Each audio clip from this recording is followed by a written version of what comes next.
જાબડિયામાં એસએમસીનો mega પ્રહાર, હવે સમગ્ર બનાસકાંઠામાં ઉઠ્યો એક જ સવાલ।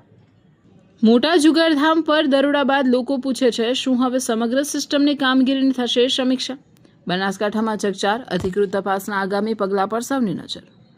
નમસ્કાર, હું મેઘા અગ્રાવત અને તમે જોઈ રહ્યા છો police power news special report.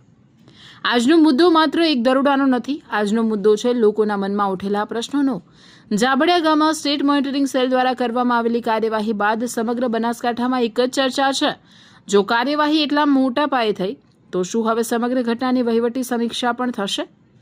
આ પ્રશ્ન પોલીસ પાવર ન્યૂઝનો નથી, આ પ્રશ્ન આજે લોકો વચ્ચે ચર્ચા રહ્યો છે।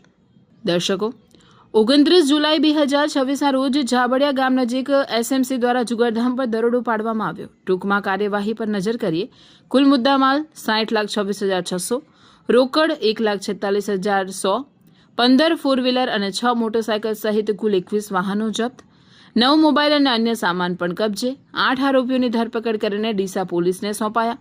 મુખ્ય આરોપી સહિત 29 આરોપીઓ હજુ વોન્ટેડ દર્શાવવામાં આવ્યા છે। આ તમામ વિગતો અધિકૃત કેસ દસ્તાવેજોમાં નોંધાયેલી છે, પરંતુ કોઈ પણ વ્યક્તિ, અધિકારી અથવા વિભાગની જવાબદારી અંગે અંતિમ નિષ્કર્ષ માત્ર સત્તાવાર તપાસ જ આપી શકે।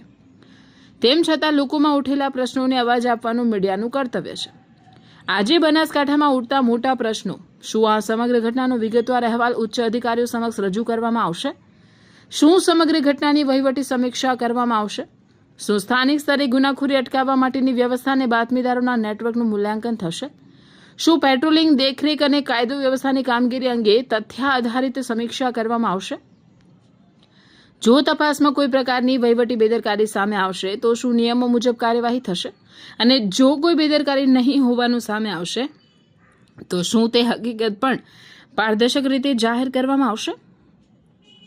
સૌથી મોટો સવાલ, દર્શક મિત્રો, આજે ડીસા તાલુકા સાથે સમગ્ર બનાસકાંઠામાં લોકો એક જ જવાબની રાહ જોઈ રહ્યા છે। શું આ કાર્યવાહી માત્ર દરોડા પૂરતી જ રહેશે, કે પછી સમગ્ર ઘટનામાંથી મળેલા તથ્યોના આધારે યોગ્ય વહીવટી નિર્ણય લેવામાં આવશે? હવે સૌની નજર સંબંધિત સત્તાધિકારીઓના આગામી પગલા પર છે। પોલીસ પાવર ન્યૂઝનો અભિગમ। પોલીસ પાવર ન્યૂઝ કોઈને દોષિત જાહેર કરતું નથી, કોઈ અધિકારી વિરુદ્ધ પૂર્વગ્રહ રાખતું નથી અને કોઈ નિષ્કર્ષ પણ આપતું નથી। અમારો હેતુ માત્ર એટલો જ છે કે લોકોના મનમાં ઉઠેલા પ્રશ્નો જવાબદાર તંત્ર સુધી પહોંચે અને સત્ય જે હોય તે પારદર્શક રીતે લોકો સમક્ષ આવે। કાયદો સૌ માટે સમાન છે। પારદર્શિતા લોકશાહીની સૌથી મોટી તાકાત છે અને જવાબદારી નક્કી કરવાનું કામ સક્ષમ તંત્રનું છે। પોલીસ પાવર ન્યૂઝ આ સમગ્ર ઘટનાના દરેક અધિકૃત અપડેટ પર નજર રાખશે અને જે પણ સત્તાવાર માહિતી સામે આવશે તે નિષ્પક્ષ રીતે તમારા સુધી પહોંચાડશે। ગુજરાત સ્ટેટ બ્યુરો ચીફ મેઘા અગ્રવાલ સાથે પોલીસ પાવર ન્યૂઝ, સત્યની શક્તિ, સમાજની સુરક્ષા।